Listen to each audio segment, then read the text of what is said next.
Haleluya. Haleluya. Selamat malam dan selamat hari Natal.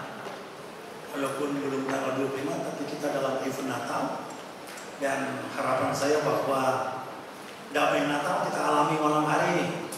Amin, saudara. Terima kasih kepada Pastor Tri, Ibu Gembala, Bapak Gembala yang sudah tidak ada. Satu kepercayaan besar bagi saya untuk menyampaikan berita Natal di ibadah Pastor Tri di PD Bethlehem. Dan harapan semua Pastor Tri yang hadir malam ini tahun 2016 akan hadir di Pastor Tri setiap ibadah hari Jumat. Ini pengharapan dari pimpinan Pastor Tri dan pengharapan Ibu Gembala. Semua yang hadir malam hari ini di tahun 2016 hadir untuk Pastor Tri. Haleluya. Saudara, sebelum saya menyampaikan kebenaran firman Tuhan, saya akan menyampaikan beberapa hal sedikit untuk saudara, bahwa sebenarnya hidup saudara dengan Yesus hanya beda sedikit. Bedanya sedikit saja. Yesus hanya sedikit tidur, saudara sedikit-sedikit tidur. Yesus sedikit-sedikit bersaksi, saudara sedikit bersaksi.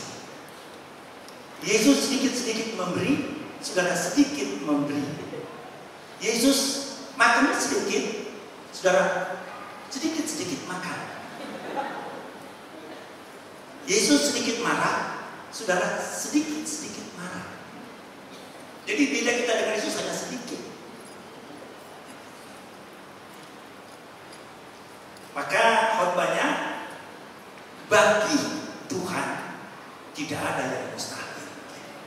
Bukan hanya bagi Tuhan, bagi semua orang percaya tidak ada yang mustahil, saudara. Saya sebelum diberikan tugas untuk berkhotbah di sini, saya menulis beberapa hal. Tidak ada yang berat bagi orang taat. Tidak ada yang mustahil bagi orang percaya. Tidak ada yang mahal bagi orang yang murah hati. Tidak ada yang sukar bagi orang rajin. Tidak ada yang tak terselesaikan bagi orang yang suka berdoa. Tidak ada yang ditakuti bagi orang yang dekat dengan Allah. Saya berharap sudah tangkap ini.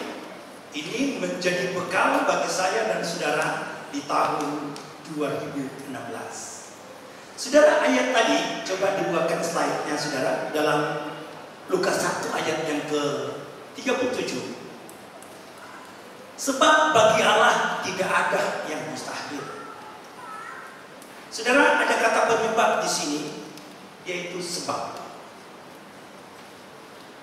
Ayat ini disampaikan oleh malaikat kepada orang yang ragu atas firman Tuhan.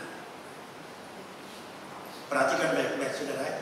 Ayat ini disampaikan oleh malaikat Tuhan kepada orang yang ragu-ragu terhadap firman Tuhan.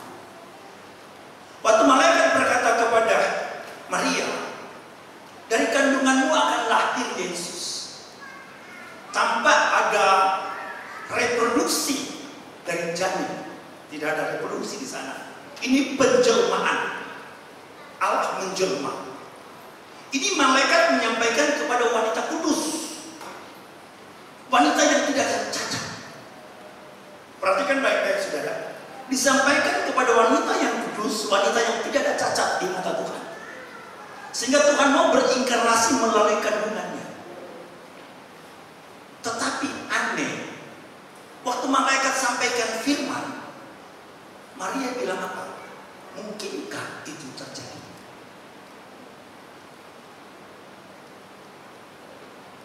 Dan semua kita biasanya akan muncul, bisakah itu? Mungkinkah itu? Ini wanita kudus, wanita yang takut akan Tuhan. Sampai dari janin dia, Yesus akan dilahirkan. Dia adalah orang yang takut akan Allah. Malaikat datang menyampaikan firman, dia ragu-ragu. Apalagi cuma pendeta Johnny Kenjam yang sampaikan firman. Saya ingin membuka saudara punya wawasan. Ya. Firman itu harus dipercayai. Maka dikatakan sebab. Mengapa kata sebab? Waktu Maria mengatakan mungkinkah itu terjadi, baru malaikat mengatakan sebab bagi Allah tidak ada yang mustahil. Jadi malam ini kita akan bicara saudara tentang realita, fakta dari kebenaran yang impossible. Kita akan bicara tentang fakta dari kebenaran yang mustahil. Yang mustahil itu menjadi tidak mustahil dari kebenaran yang disampaikan. Sehingga kita semua tak kalah menghadapi satu problem. Logika kita tidak mampu menangkapnya. Logika kita tidak mampu menangkapnya. Itu yang Tuhan akan lakukan. Karena spesifiknya Allah, logika kita tidak mampu untuk menangkapnya. Saya memberikan satu contoh dulu kepada saudara.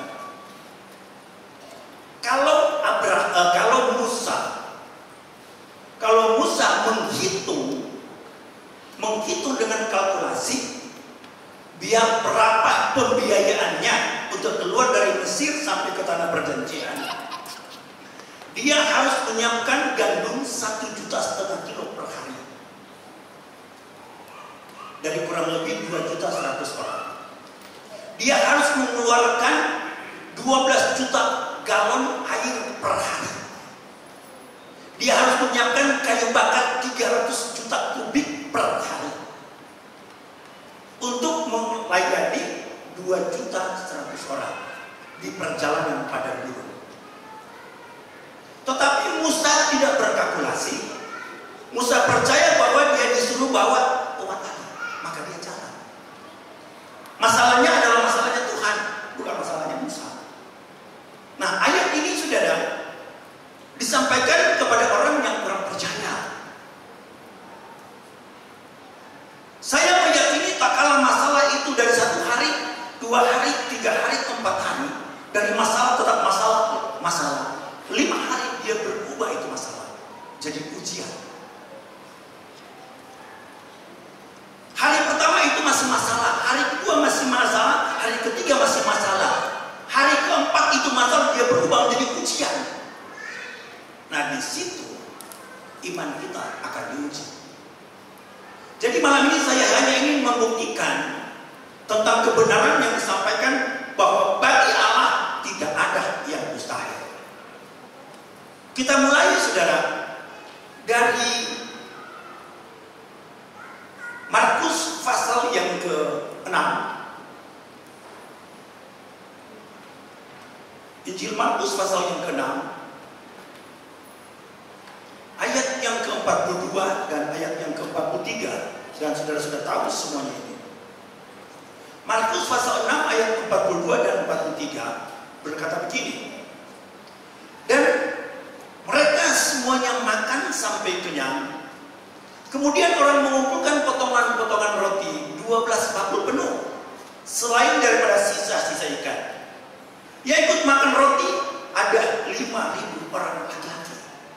Ini yang namanya impossible, atau hal yang tidak mungkin bagi manusia.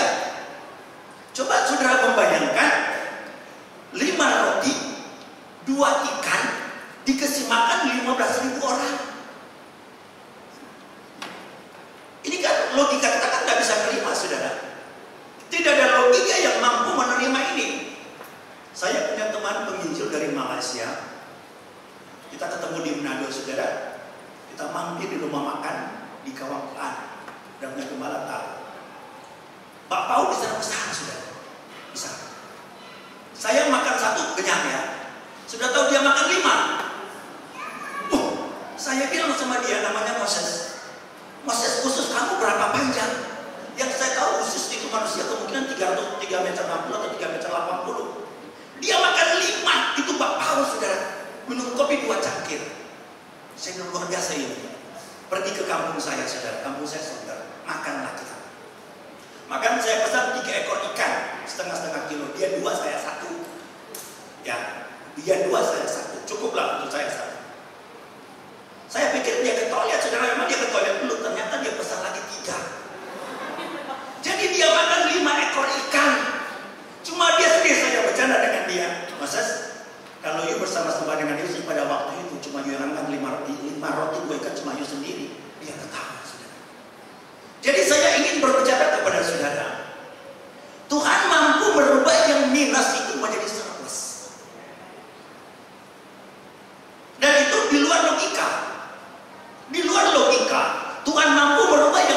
menjadi surplus dengan yang dikatakan oleh bagi Tuhan tidak ada yang mustahil. Tapi bagi orang percaya juga tidak ada yang mustahil, saudara. Karena ini pengalaman kami waktu meletakkan batu pertama gereja di Cinere, saudara ya. Ya, Om Hani tanya kepada saya, Kencem, kamu punya dana berapa mau bangun gereja gini? Saya bilang 10 juta. 10 juta? Kamu mau bangun gereja seperti ini? Ya gerejanya kemungkinan dari tiang ini lebarnya lebih panjang sedikit dari ini. Ya, lebih panjang sedikit dari ini. Sama 3 lantai ya. Ada balkon, ada basement. Duit cuma 10 juta. Saya bilang sama Om, saya undang Om untuk peletakan batu, bukan untuk interogasi saya. Sudah Om, letakkan aja batu pertama. Duit 10 juta. Dan kita bangun 1,7 miliar 1 tahun 7 bulan. Selesai, surplus. Jadi bagi orang percaya tidak ada yang mustahil. Bukan hanya bagi Tuhan, saudaranya. Kalau cuma bagi Tuhan, Tuhan yang mengalami, saudara harus mengalami yang impossible itu. Walaupun kemungkinan tidak mudah, tapi kita mengalami yang bagaimana kita merasakan sebenarnya tidak mungkin. Kan tidak mungkin, tapi bagi Tuhan, Tuhan jadikan mungkin itu. Dengan kehebatan Tuhan. Karena begini, spesifiknya Tuhan adalah impossible bagi manusia. Tidak ada sesuatu yang Tuhan kerjakan yang mampu kita pikirkan dengan logika kita. Tidak ada. Memang kemungkinan bagi manusia bisa saja membuat sesuatu yang kurang jadi lebih. Seperti yang kami alami, yang saya lihat, satu pendeta dari Manado, saudara, cukup luar biasa kepintarannya untuk kasih makan orang. Bertepatan yang menikah itu orang Manado dan orang Batak. Diundang satu keluarga, 5 keluarga yang datang, saudara. Kalau orang Tionghoa diundang 2, 1 yang datang karena ekonomis. Kalau orang Batak undang 1, datang 3, orang Manado undang 1, datang 5. Maka penuhlah itu pesta, saudara. Waktu penuh itu pesta, itu gembala dua-dua sudah takut, besanan sudah takut. Orang sebanyak ini makanan nggak cukup. Dia ada tamu dari Manado, temannya ibu gembala di sini. Tapi saya tidak mau bilang siapa namanya, nanti celaka lagi saya. Dia bilang begini sama gembala 2, jangan takut, ini ikan makanan pasti sisa. Saya punya perhitungan, saya suka masak, saudara. Saya suka hitung orang makan. Pesta berapa saya bisa hitung. Sekian banyak beras, sekian saya bisa hitung. Tapi waktu dia bilang ini cukup, saya bilang ini orang sudah main-main ini. Tapi saya mau lihat dia mau bikin cukup bagaimana, saudara. Dia ambil motor, dia keluar. Pulang-pulang saya lihat dia bawa bungkusan, dia bawa cabai rawit 6 kilo. Dia pulang itu cabai rawit 6 kilo, saudara. Dia campur di lauk pauk semua jadi pedes, nggak ada orang makan. Lebih, saudara. Oh, Yesus bukan begitu. Yesus dengan kuasanya dia mampu merubah yang minus itu menjadi surplus. Dan saya ingin mengatakan kepada saudara, jangan bikin perhitungan dengan Tuhan. Tuhan mampu merubah segala-galanya, saudara. Tuhan mampu merubah yang minus 5 roti, 2 ikan berubah jadi 12 bako. Itu hal yang pertama. Saya mau saudara mengalami, bukan Tuhan yang mengalami ya. Sebab bagi Tuhan tidak ada yang mustahil. Dia melakukan itu bagi saudara. Bukan melakukan untuk dia, tidak. Dia melakukan untuk saudara yang percaya. Separuh khotbah ini, saudara, separuh khotbah ini saya khotbahkan di Malaysia minggu lalu. Ya, separuh. Ternyata Bapak Gembala di sana lagi bermasalah. Sudah lagi bermasalah, saudara. Sudah diusir di tempat kontrakan. Tempat ibadahnya kemungkinan 8 meter kali 20. Sudah diusir oleh pemilik, oleh ownernya. Saya khotbah dan saya bilang ayat ini disampaikan hanya kepada orang yang mau percaya. Yang tidak percaya nggak perlu ini ayat. Tapi saudara tahu, hari Senin kita lagi mau makan siang, dapat SMS dari Semarang, sudah ditransfer untuk pembayaran rumah ibadah. 1 hari saja, saudara. Cuma berjalan 1 hari dari khotbah saya hari Minggu, hari Senin ada perlu uang untuk pembayaran rumah ibadah. Langsung terjadi itu aja. Dan saya berharap ini yang sementara saya sampaikan terjadi bagi saudara. Apa besok atau lusa? Tidak usah sampai tunggu tahun 2016. Kemungkinan ada yang pikir-pikir Natal masih minus ini Natal ini. Tapi kalau Bethlehem nggak pernah minus. Haleluya. Namanya Bethlehem, rumah roti. Tidak akan pernah minus. Tapi saudara-saudara masih ada yang minus nggak saudara? Tuhan mampu merubah yang minus menjadi surplus. Katakan amin. Amin. Haleluya. Yang kedua saudara, kita terus dalam ayat yang ke-45 dalam kitab Markus pasal yang ke-6 ayat 42 sampai ayat 45. Sesudah itu Yesus segera memberitakan murid-muridnya naik ke perahu dan berangkat lebih dahulu ke seberang, ke Betsaida.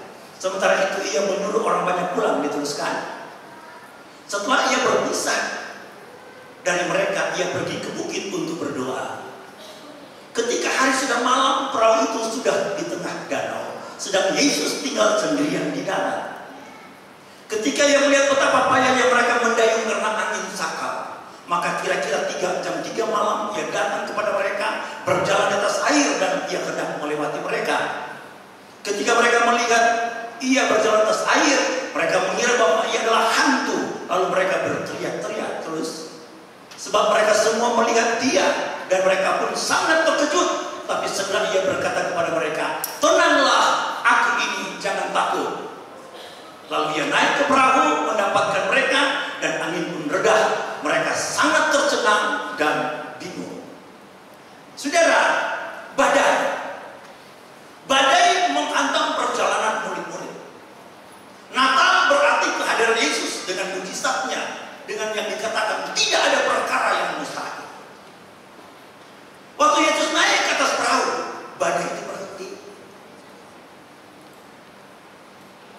Coba saudara pikirkan, ada nggak yang mampu merumuskan dengan ilmu fisika atau ilmu falak atau ilmu apa saja, merumuskan seseorang di atas perahu mampu menghentikan badai? Logika kita tidak mampu menerima ini. Badai itu adalah identik dengan persoalan, identik dengan permasalahan yang menghantam perjalanan setiap orang yang percaya, termasuk gembala yang saya berkhotbah di Malaysia minggu yang lalu.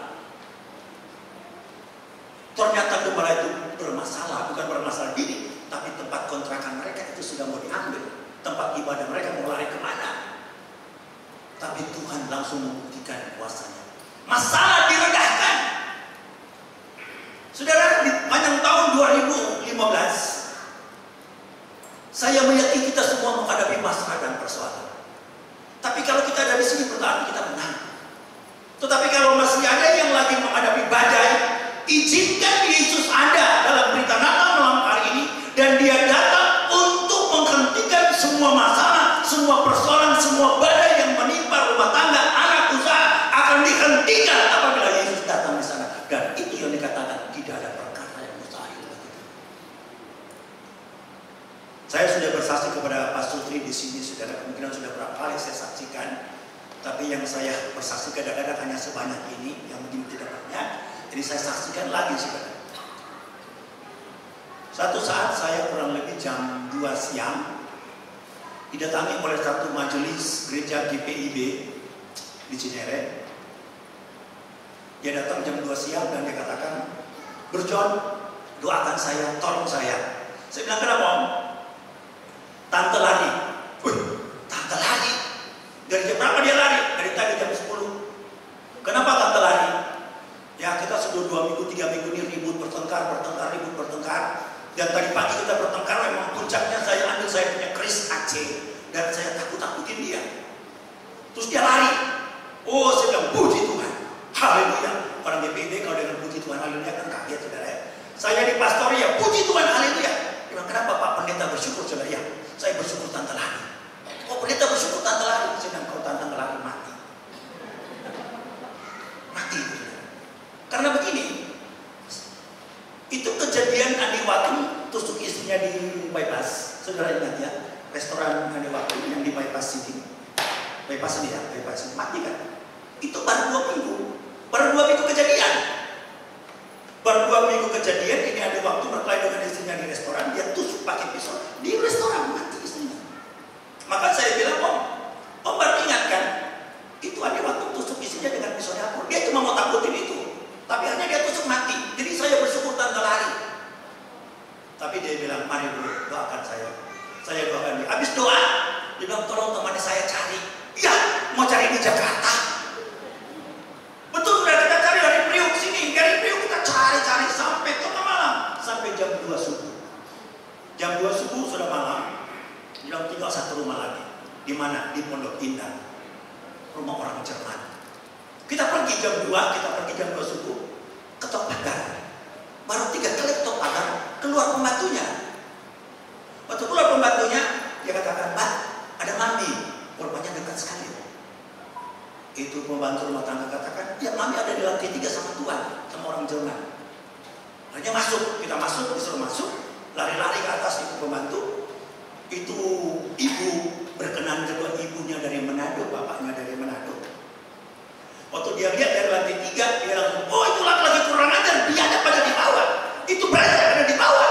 Wah, kaget saya saudara. Bingung saya. Tapi karena orang Jerman sopan, dia suruh masuk. Sudah tahu itu ruangan tamu. Kemudian sini ya. Kemungkinan 7 meter kali 14 ruang tamunya besar. Kayu jati. Itu ibu, dia angkat kursi kaca itu dia lempar suaminya. Semua yang dia dapat dia lempar hancur di dalam sudah. Pertama suaminya begini. Wah, lari. Akhirnya suaminya stop. Wah, udah marah suaminya. Saya pendeta. Bingung. Saya berdoa begini, Tuhan, boleh nggak saya marah Tuhan? Betul, saya berdoa begini, Tuhan boleh nggak saya marah? Saya masih muda waktu itu ya, umur berapa ya? Saya baru menikah saya. Kemungkinan umur saya baru 28 tahun, 29 tahun. Tuhan boleh nggak saya marah? Oh, tiba-tiba saya marah, saudara. Saya marah, oh tante duduk, saya mau berdoa, duduk. Itu kursi kayu jati, panjang saudara, 6 meter. Tante duduk di sini, Om duduk di sini. Orang Jerman berdiri. Saya berdoa. Saya berkhotbah dalam doa. Saya berkhotbah, tapi saya begini dulu, Tuhan hadirlah. Hadirlah Tuhan. Lama saya gitu, Tuhan hadirlah. Sampai saya nangis. Waktu saya sudah nangis, saya rasa Tuhan ada dan mulai saya berdoa. Saya berdoa saudara. Saya berdoa kemungkinan sudah 10 menit saya berdoa. Saya lihat itu Om bergerak, Tante bergerak. Tante begini, Om begini. Makin semangat saya berdoa saudara. Tinggal 1 meter, makin semangat saya berdoa. Saya lihat dengan air mata. Waktu ketemu saudara, itu pahanya ketemu. Itu ibu langsung berteriak, Papi, Mami minta ampun, Papi. Waduh, suaminya berteriak, Mami, Papi minta ampun. Mulai mereka pelukan dan terharulah orang Jerman ketawa. Saya bilang dulu saya mau berdoa dan saya berkati lagu mereka. Saya langsung berkati mereka. Baru saya bilang tidak ada badai yang seperti itu yang manusia bisa tanggulangi.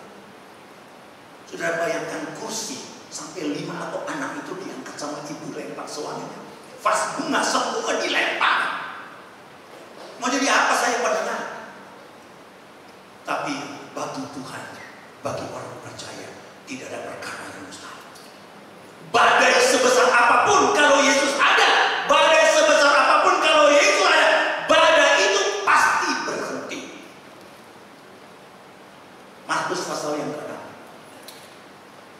Tengah malam Yesus datang dan dia menunjukkan kehebatannya karena bagi dia, bagi saudara, bagi saya tidak ada perkara yang mustahil.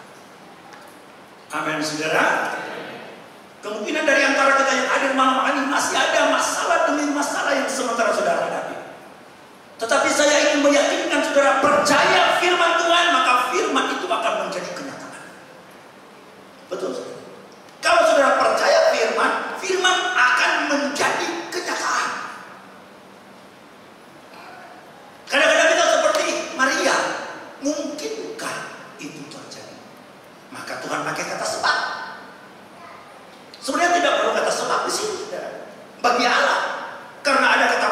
belakang maka muncul kata sebab. Ini penyebabnya.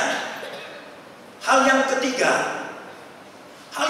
saudara, kita masih bicara tentang kitab Markus. Markus pasal yang kelima. Saya baca saja ayat 1 sampai ayat yang kelima, sesudah itu ayat yang ke-22. Dari atas saja, tolong saya. Markus pasal yang kelima. Lalu sampailah mereka di seberang danau di daerah orang Gerasa. Diteruskan. Baru saja Yesus turun dari perahu, datanglah seorang yang kerasukan roh jahat dari pekuburan menemui dia. Orang itu diam di sana dan tidak ada seorang pun lagi yang sanggup mengikatnya sekalipun dengan rantai.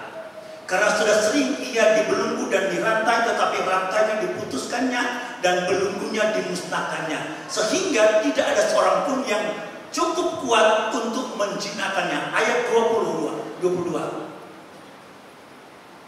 Langsung aja ayat yang ke-20.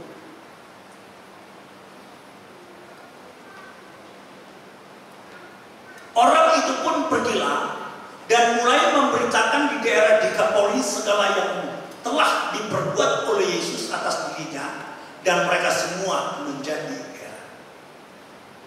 Ini saudara, saya mau tanya kepada saudara, kira-kira berapa setan yang merasuk orang ini? Ada berapa setan kira-kira? Dihitung dari Bali itu 2000 setan. Setan kritik, setan sombong, setan munafik, setan bisu, ada di situ semua. Semua ada di situ tuh setan. 2000 setan saudara yang merasuk orang ini. Kalau saudara baca ada 2000 babi di lereng, semua babi lari masuk jurang. Semua 2000 babi. Tetapi yang mustahil bagi manusia Tuhan kerjakan. Di sini saya ingin mengatakan bahwa Yesus mampu memulihkan karakter Allah dalam manusia. Sifat Allah dipulihkan. Saudara, ini hal yang luar biasa, saudara. Dari khotbah saya paling berat adalah hal ini. Karena apa? Masih banyak juga pelayan-pelayan Tuhan, orang-orang Kristen, bahkan ada pendeta penuh dengan iri hati, penuh dengan kedengkian, penuh dengan emosional, penuh dengan segala macam karakter yang sebenarnya itu karakternya Adam itu. Coba saudara dibukakan Kejadian pasal yang ke-5. Coba Kejadian 5 ayat yang ke-3. Kejadian pasal 5 ayat 3. Setelah Adam hidup 130 tahun, ia memperanakan seorang anak laki-laki, merupa dan gambarnya, lalu memberi nama Set kepadanya.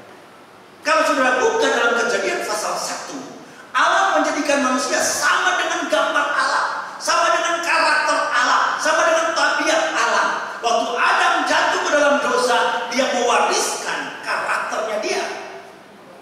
Karakter yang sudah dikuasai oleh kuasa kegelapan. Pertama terjadi, saudara, bagi manusia. Waktu dia jatuh dalam dosa apa? Apa yang dirasakan manusia waktu dia jatuh? Ketakutan. Waktu Tuhan datang di taman, belum ada yang ada merasakan adalah ketakutan. Dan tidak ada manusia yang tidak rasa takut. Anak yang baru lahir, dia menangis karena ketakutan. Dia keluar dari rahim ibu, dan tanda dia hidup.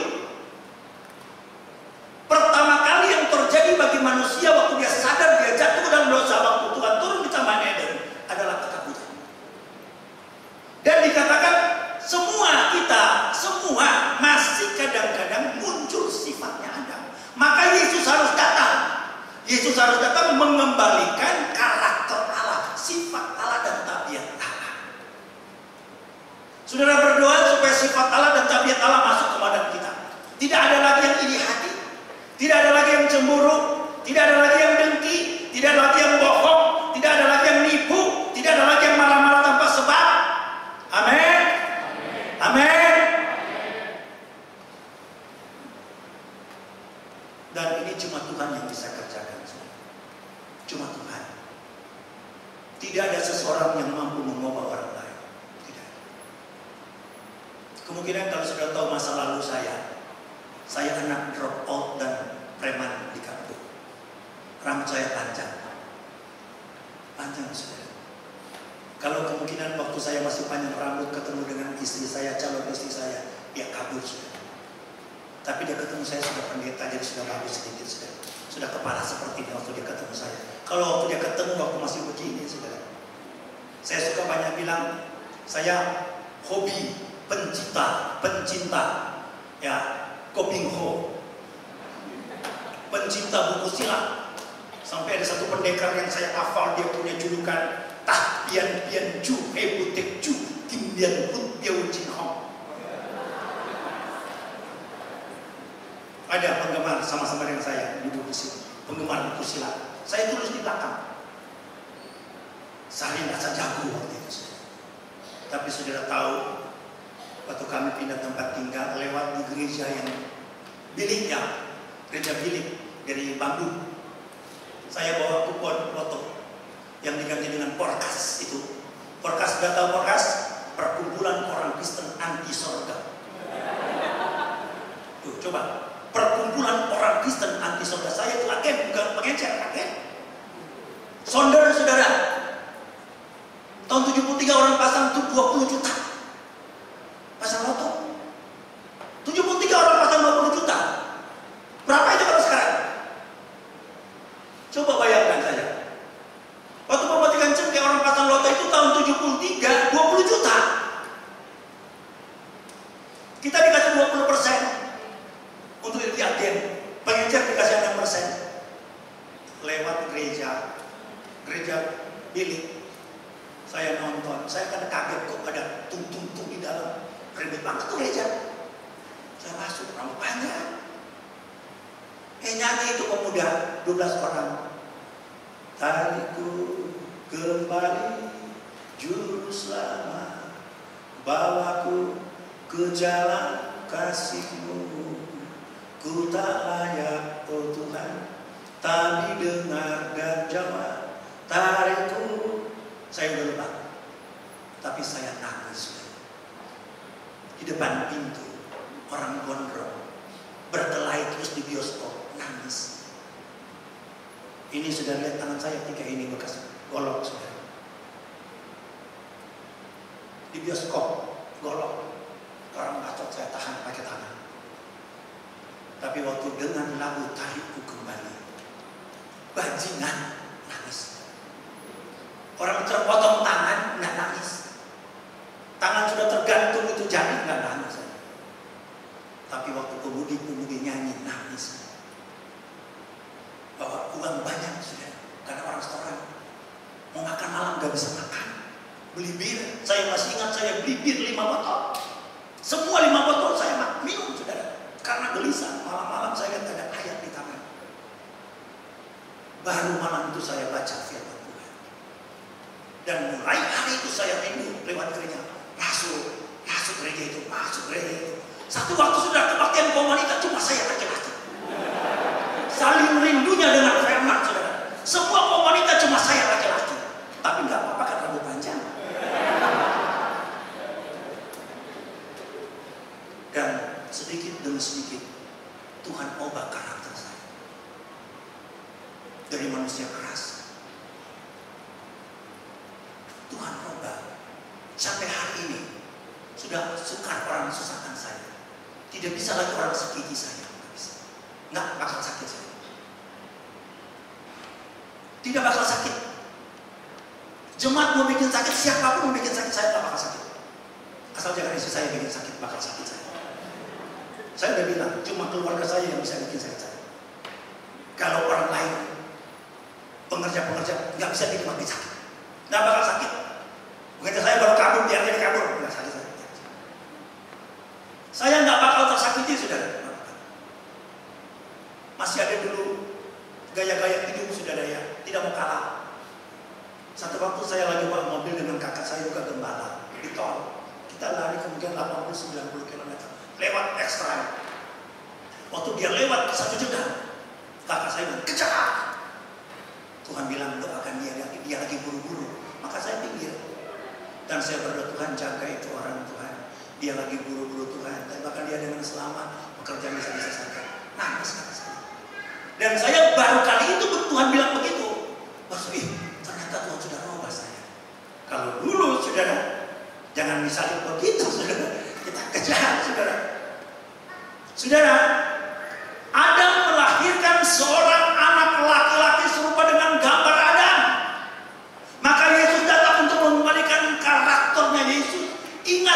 2000 setan keluar dari satu orang dan diganti dengan karakternya Tuhan. Mana lebih bagus, saudara? 2000 setan keluar semua, atau setan satu tak keluar? Cuma satu, setannya setan iri hati lah. Gak keluar tuh setan. Kenapa? Dalam nama Yesus setan pergi, itu setan iri hati gak keluar. Ternyata dia ngomong, tuli.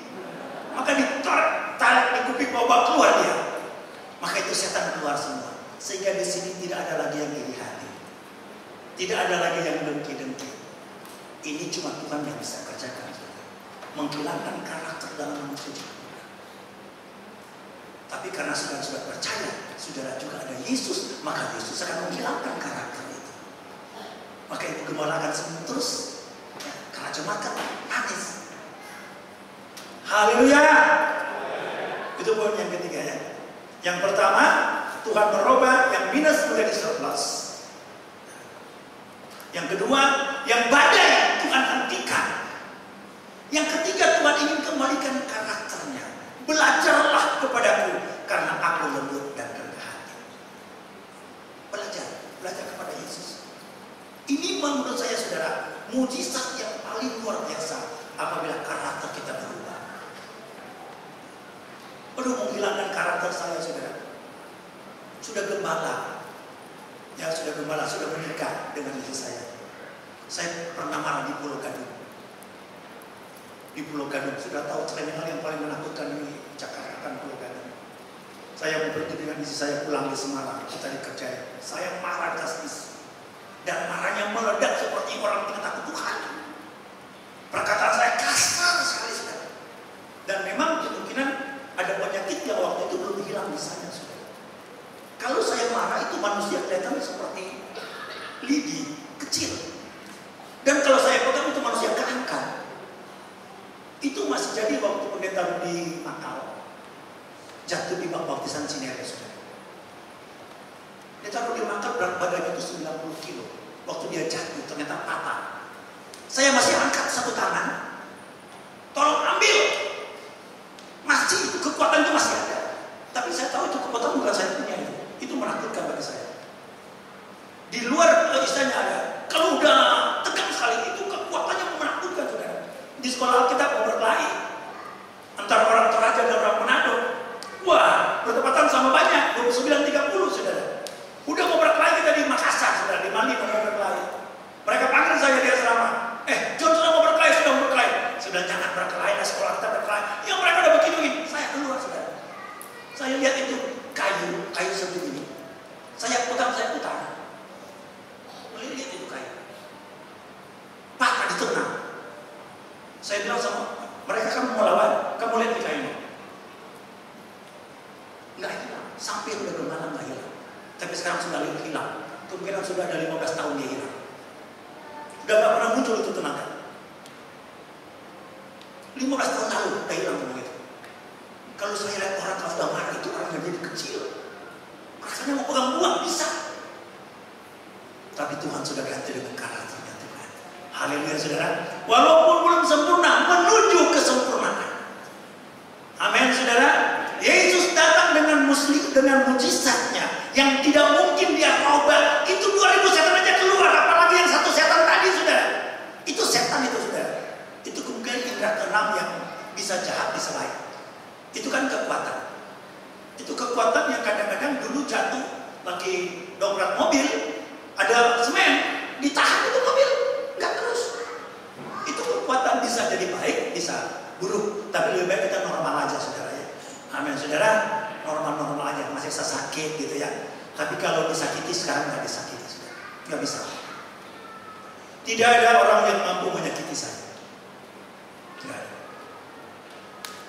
Karena satu malam saya lagi berdoa dengan menangis karena sayang diri ternyata. Ada suara mengatakan, banyak hamba-hambaku, banyak umat-umatku lebih besar dari aku.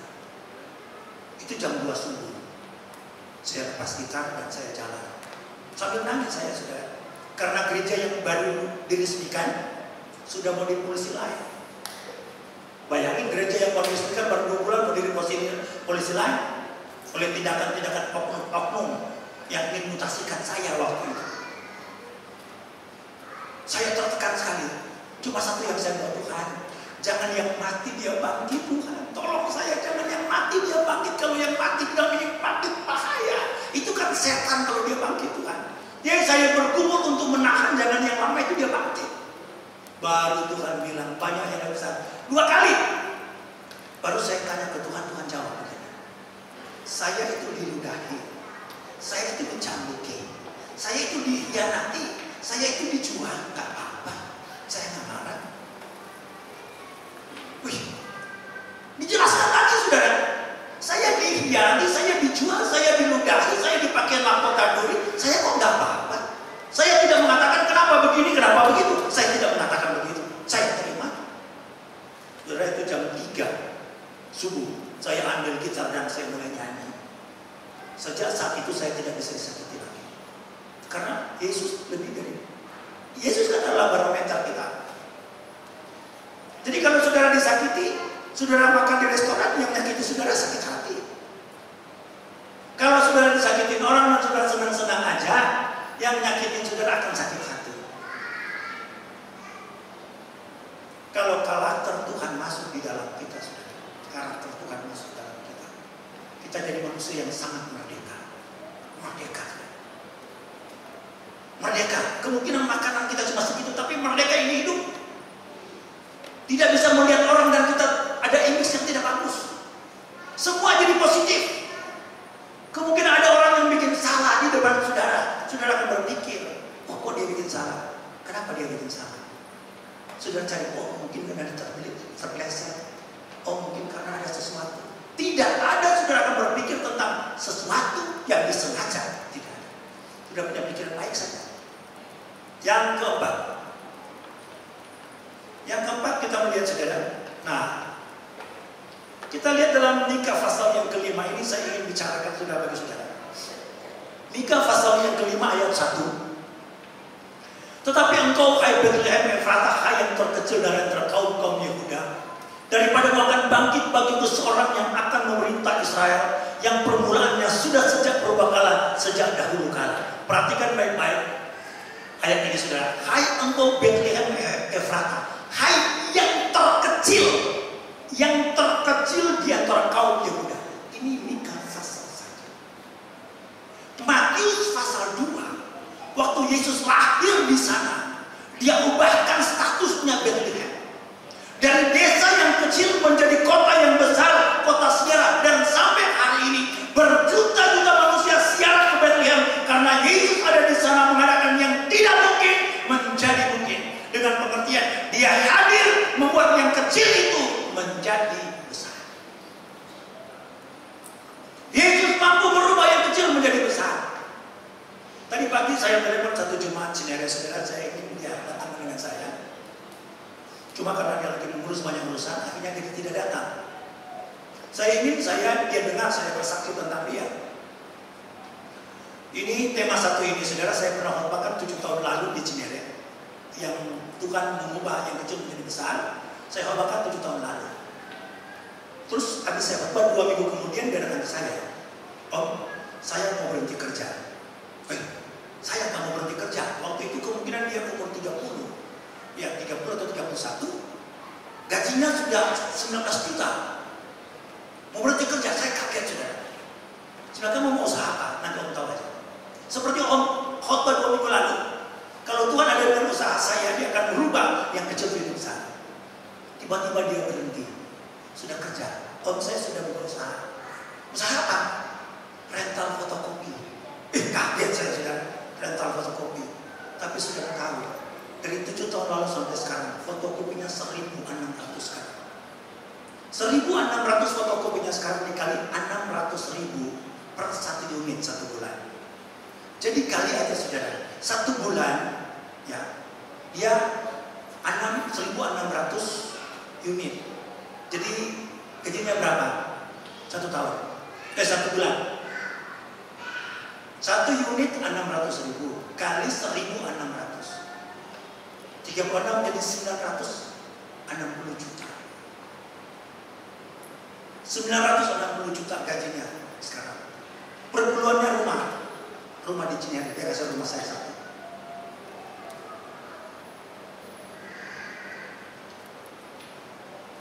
Dia bilang, saya percaya itu firman. Kalau Yesus ada, dia mampu merubah Bethlehem menjadi besar. Dia akan ubah usaha jadi besar dan jadi besar. Dia baru beli tanah di pasar Pondok Labu, saudara.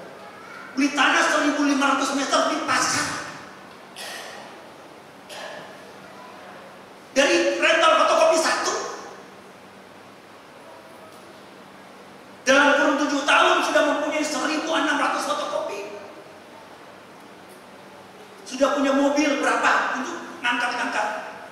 Dia katakan dia akan kuasai ini Jakarta. Bukan karena dia, tapi firman Tuhan yang dia percayai. Saya undang dia nanti batal tadi sudah jam berapa waktu dia batal? Kira-kira jam berapa dia batal tadi? Udah hampir jam 3 ya? Ya sudah jam 3 baru dia bilang nggak bisa jadi datang. Saya mau dia dengar, saya bersaksi. Dan saya akan tunjuk orangnya, ini orangnya yang mengalami firman Tuhan itu. Bagi Tuhan tidak ada yang mustahil. Tuhan bisa jadikan yang kecil menjadi besar.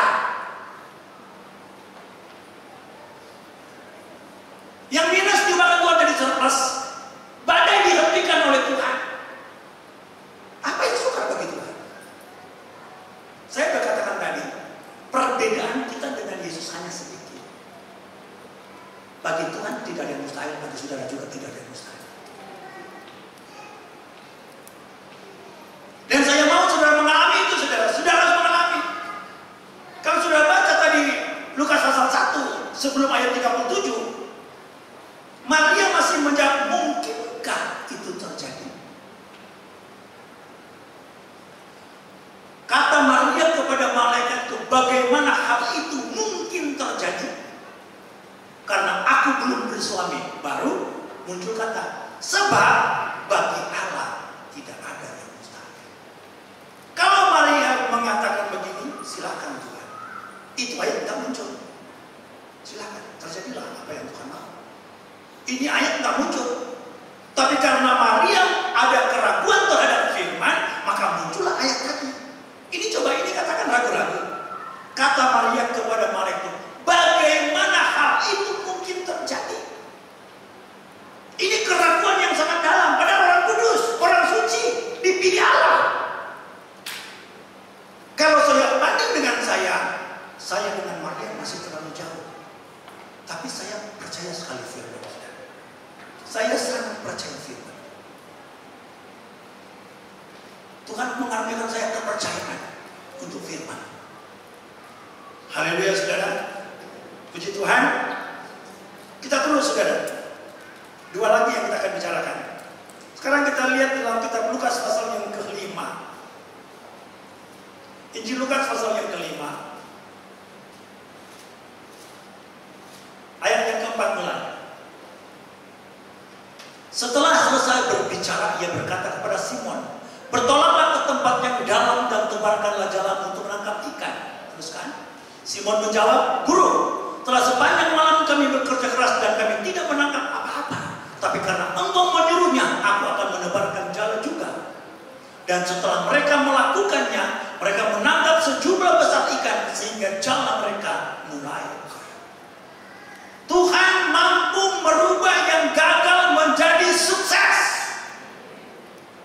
Saya tidak tahu saudara hidup dari 1 Januari sampai tanggal 4 Desember apakah mengalami kegagalan dalam sekolah, dalam usaha, dalam rumah tangga, dalam semua yang saudara kerjakan. Hari ini yang gagal akan dipulihkan oleh Tuhan, akan dirubah oleh Tuhan menjadi kesuksesan yang luar biasa. Saudara yang berkhotbah kepada saudara adalah manusia gagal. Saya drop out karena saya nakal. Tidak berpendidikan tinggi seperti saudara-saudara. Tapi puji Tuhan saudara, orang pergi ke Korea dengar firman Tuhan untuk ikut seminar. Saya pergi ke Korea anak malam, saya sampaikan firman anak malam. Dan minggu lalu saya di Malaysia sampaikan firman. Manusia drop out, manusia yang tidak tahu apa-apa. Tetapi yang mustahil bagi orang, bagi Tuhan tidak mustahil. Karena dalam Alkitab Tuhan pernah pakai keledai, Tuhan pernah pakai ikan.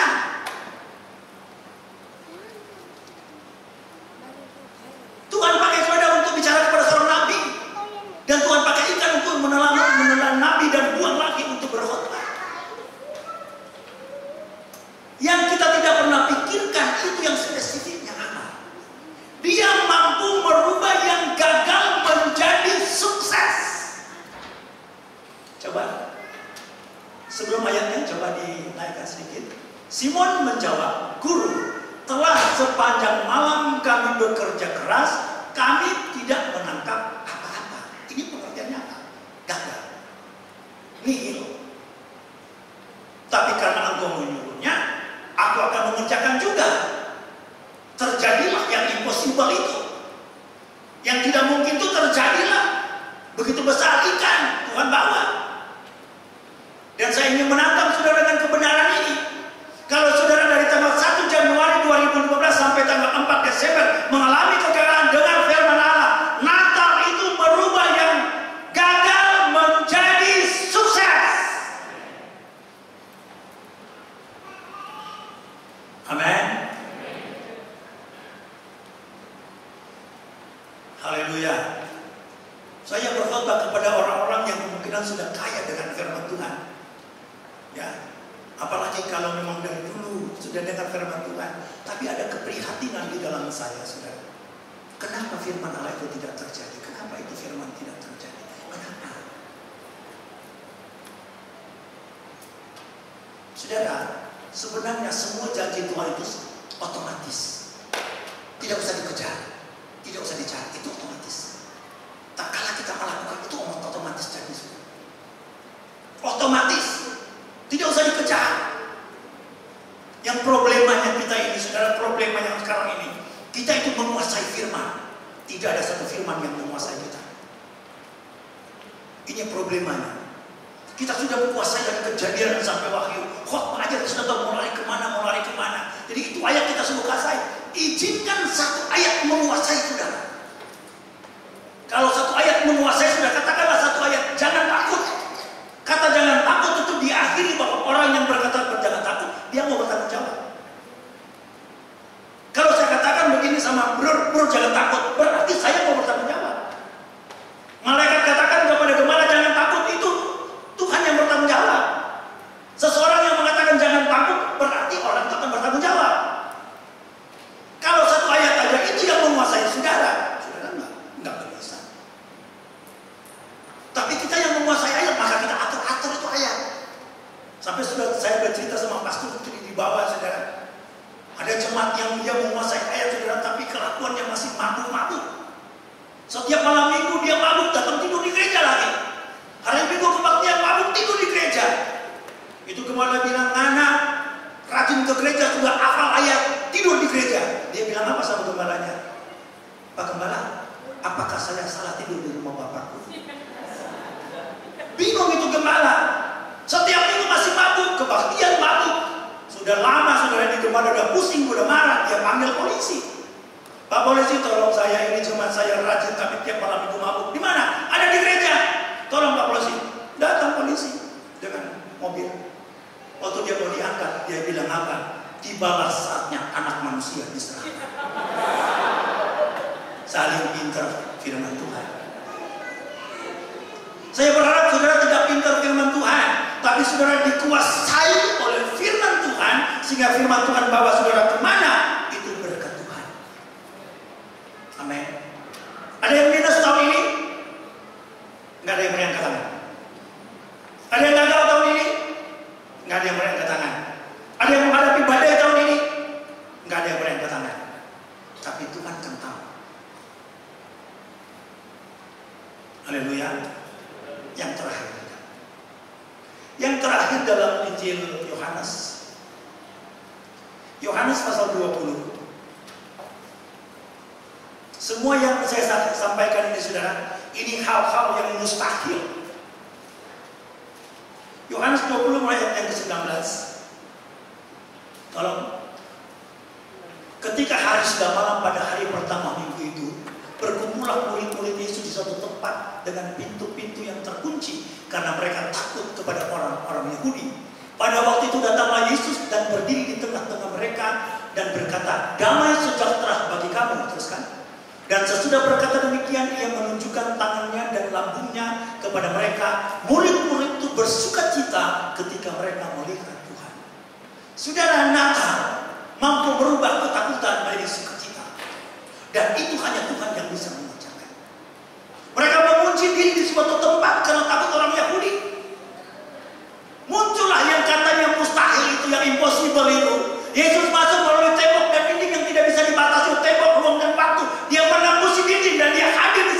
dan dia merubah ketakutan menjadi sukacita. Haleluya. Ada nggak merasa takut, saudara? Dan ini dosa pertama yang terjadi di taman, yaitu ketakutan. Waktu Tuhan turun di taman, Adam takut dan dia tersembunyi, dan dosa ini melanda orang percaya. Saya tadi agak cukup saya langsung telepon beberapa jemaat untuk malam ini jaga gereja. Saya ingin bertanya dulu, ada polisi di sini? Ada polisi? Di jemaat ada polisi? Di jemaat kami ada polisi 2. Tadi kurang lebih jam 10 saya ditelepon. Dia bilang, Om, tolong gereja suruh jaga. Ada rencana mengacaukan pilkada di ruang-ruang ramai dan di tempat-tempat ibadah. Nah, dia itu mantan Wakapolres dari Kalimantan, sekarang ada di Jakarta, dan dia telepon saya tadi. Hampir membuat saya agak ciut. Tapi saya bilang, cuma berita ini mau mengalahkan Yesus. Tapi dia berkatakan, Om, suruh berjaga. Suruh berjaga. Mulai hari ini sampai habis pilkada. Walaupun DKI tidak ada pemilihan, ya. Tidak ada pemilihan, tapi ini, informasi ini udah dari Polda. Maka kemungkinan juga bisa dibicarakan, ya, berjaga-jaga. Tetapi saya lagi berkhotbah. Ketakutan kalau Yesus hadir berubah menjadi sukacita. Ini murid pun lagi takut, saudara. Takut karena orang-orang yang mengintai mereka. Kita meyakini saja bahwa kalau ada kejadian, Tuhan akan bela orang percaya, Tuhan akan jaga umatnya, Tuhan akan jaga miliknya. Kalau ada masalah terjadi sesuai dengan rencana, terjadilah. Haleluya, saudara. Ini menantang iman. Karena ayat tadi, Lukas pasal 1 itu ayat 30 itu menantang iman. Memulihkan iman, membuat Maria harus percaya. Dan akhirnya dalam ayat selanjutnya, maka percaya pada dia katakan, biarlah itu terjadi atasku. Saya tidak tahu kalau ada yang takut di sini. Ketakutan itu banyak hal, saudara, ya. Banyak hal yang membawa ketakutan. Untuk para pebisnis, ada yang suka dolar naik, ada yang suka dolar turun. Untuk bisnis, ya, yang importir, mereka mau untuk dolarnya turun. Tapi yang ekspor, mereka mau dolarnya naik. Jadi gembala susah berdoa. Betul itu, saudara. Gembala itu susah berdoa. Mau berdoa bagaimana? Mau bela yang mana? Mau bela jemaat yang eksportir atau mau bela jemaat yang importir? Ya gembala berdoa, ya Tuhan, jadilah menurut apa yang Tuhan mau, tapi jagalah usaha anak-anakmu. Kalau dia bilang, Tuhan, biar dolar naik, kasihan yang impor. Tuhan, biar dolar turun, kasihan yang ekspor. Gembala kadang-kadang dihadapkan dengan kondisi yang sangat sukar dan sulit. Tapi yakinilah, saudara, semua ketakutan kalau Yesus datang, dia akan ubah menjadi sukacita. Ya. Itu yang namanya dia menembusi dinding, ya, menembusi dinding. Apakah itu tidak impossible? Apakah itu tidak mustahil? Tapi dia bisa masuk. Yang lebih hebat lagi, dia dari sini malam hari. Amin. Natal adalah kehadiran Yesus, dan dia akan menciptakan yang tidak mungkin menjadi mungkin malam hari. Berapa hal yang saya sudah sampaikan, saya berharap sudah tangkap baik-baik. Yang minus diubahkan Tuhan menjadi surplus. Yang kedua, dia akan mengembalikan karakter Allah di dalam kita. Amin, saudara. Mau nggak? Kemungkinan doa yang paling Tuhan, ubah hatiku seputih salju. Biar Tuhan masuk di dalam kita. Yang kenal diri kita kan cuma kita. Ada satu anak perempuan, dia berdoa begini, Tuhan, aku mau, Tuhan, aku mau jadi seperti bapak saya. Saya mau jadi bapak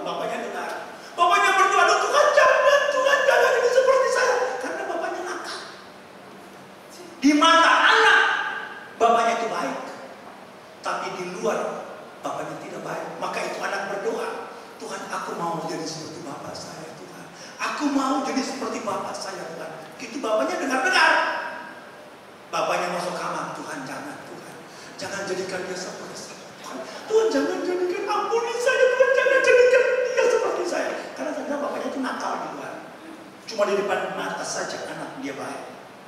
Saudara, karakter Tuhan akan masuk di dalam kita. Tahun 2016 kita akan hadapi 25 hari lagi. Yang gagal tahun 2015. Yang minus, yang defisit tahun 2015. Yang ada badai tahun 2015. Yang takut tahun 2015. Yang karakter berubah 2015. Malam ini Tuhan akan buat sesuatu yang ajaib bagus. Saya undang kita berdiri. Apa saya boleh berdoa untuk semuanya hadir? Haleluya. Lagu lama kita nyanyikan pemain musik. Dia jama ku jadi baru dalam nada D.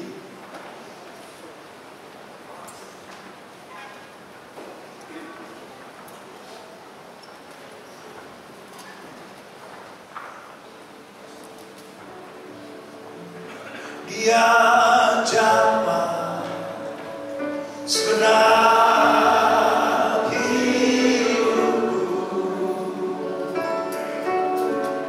dan dapat di hatiku. Oh, semua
realisasi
sukacita.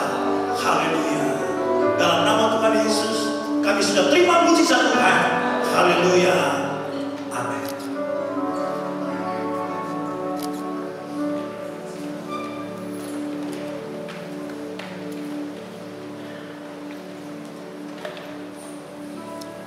Puji Tuhan, kita akan masuk dalam acara selanjutnya.